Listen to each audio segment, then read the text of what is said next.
So this video is going to be the last in my series on the work, energy and power assessment. So we're going to look at question 3. So these are the questions I'm going to be looking at here. So do pause it if you actually want to stop and read the questions. But I will get started straight away. So the first question said, got a block 20 kilograms pulled by a string over a rough horizontal plane. During 6 seconds, the work done against resistance is 510, and the speed increased from 5 to 8. Calculate the power of the pulling force. So let's clear the page and make a start. Okay, so let's consider each of our different energies.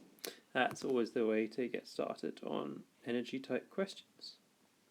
So as always, I'm going to break it up into the different parts. It's on a horizontal plane this time, so we don't have to worry about changes in essentially the GPE, but we do have to think about kinetic energy and the work done. So let's think about the change in the kinetic energy. So it's been accelerated from 5 to 8, so our change is going to be calculated generally like this.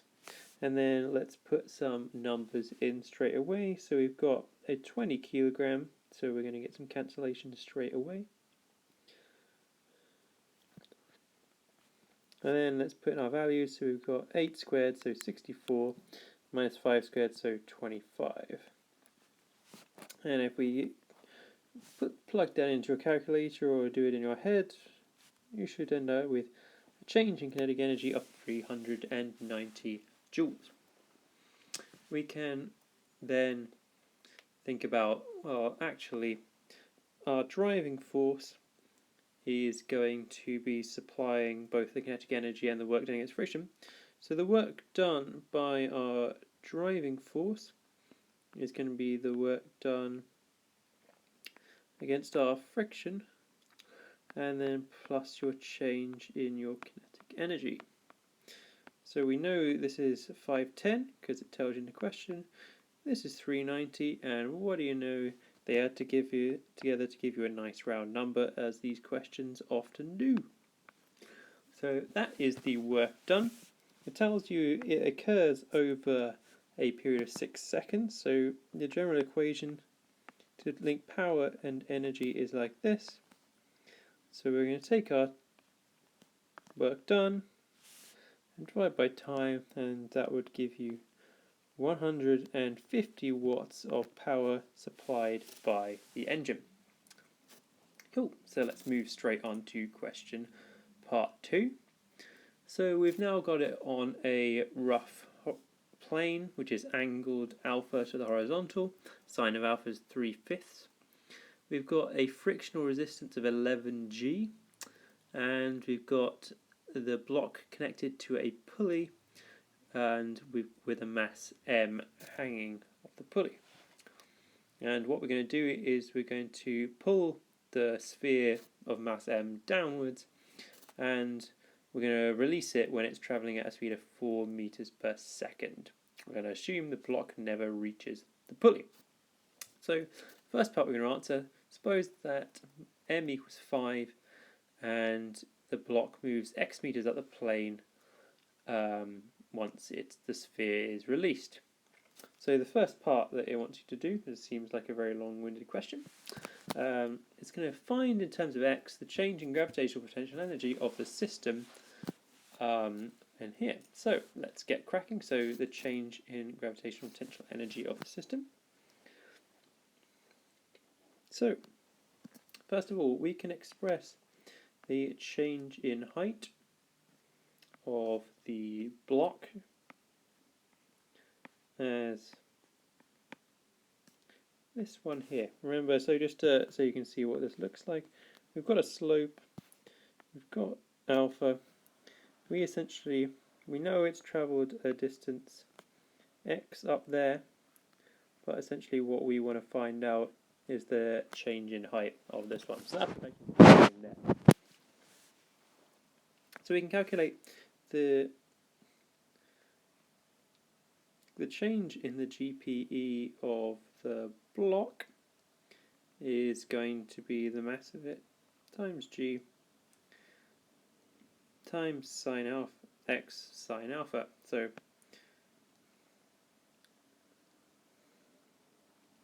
we can calculate that straight away as 12gx. And that's going to be a gain in energy because it's moving upwards, so it's going to be a plus. And then the change in the gravitational potential energy of the sphere is going to be the mass, which is 5 times by g, and then it's just going to be multiplied by x because it's moving in a vertical direction, so 5gx. That is going to be losing gravitational potential energy because it's moving downwards, so the overall change in GPE is going to be 12 minus 5 gx, which is 7gx, or it's going to be essentially gaining gravitational potential energy. It's said to be specific in the question, so I'm going to be very specific there. And then it wants to find an expression in terms of x for the work done against the friction. Okay, so if we look at the system, we've got a frictional force of, it tells you in there, of 11g.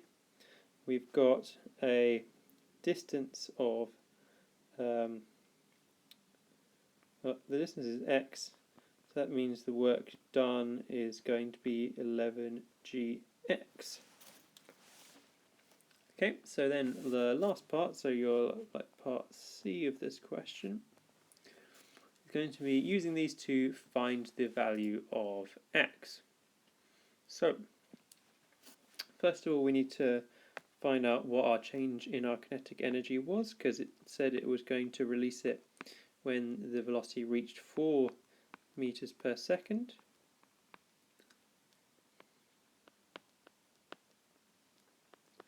And that's going to give you a change of 200 joules. Now, your kinetic energy is then going to be transferred into GP and work done because it's released, so it's then going to slow down. So you've got to this much kinetic energy. That's now going to be transferred to gravitational potential energy. But you're still going to have to do some work done against your frictional forces. So that bearing that in mind, let's plug some numbers in here. So we know this is 200, and we know this one here is 7gx. We know this one is 11gx. So we get that x is going to be 200 over 18g, which is 1.13 meters. So the crux of this question was, you know the system's going to be released when it's at a velocity of 4 meters per second, and it's going to come to an end when it gets back to 0. And then, so what we're going to do is we're going to use that as our energy exchange. Okay, so let's move on to the next part of the question, the final one. Check that off the top. So the last part. Suppose that instead m equals 15. Calculate the speed of the sphere when it has fallen a distance of 0.5 meters from its point of release. Okay, so if it's travelling 0.5, so we can straight away calculate the work done against the frictional forces because we know the distance. And let's simplify that like that. We can calculate our change in kinetic energy, or at least come up with an expression for it. So we know it started at 4 squared, but we're interested in what it becomes.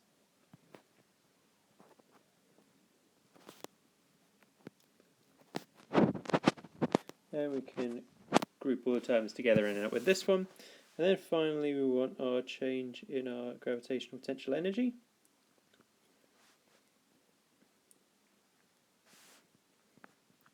So that's for the sphere, but we need to, I don't want to add it, I want to subtract it. The block is going to go the opposite direction.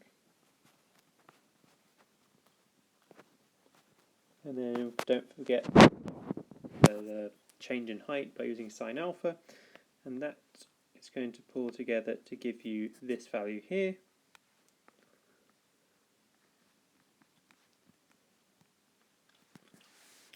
So in this question, what's going to happen? Well, it's moving downwards, so it's going to lose gravitational potential energy, and it's going to gain some kinetic energy, or at least theoretically, and you're also going to do some work. So we can rearrange that to find out that the change in the kinetic energy is the change in gravitational potential energy minus the work done.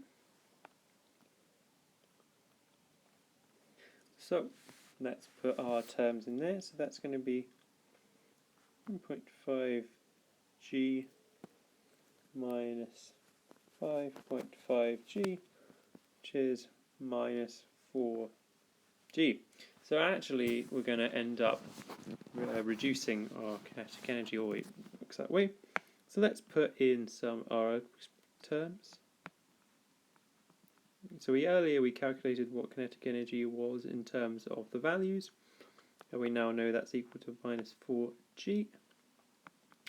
That gives you v squared 13.76, which gives you v of 3.71. So actually you've decreased the velocity, which is what you'd expect because you have a negative change in the kinetic energy, which makes sense.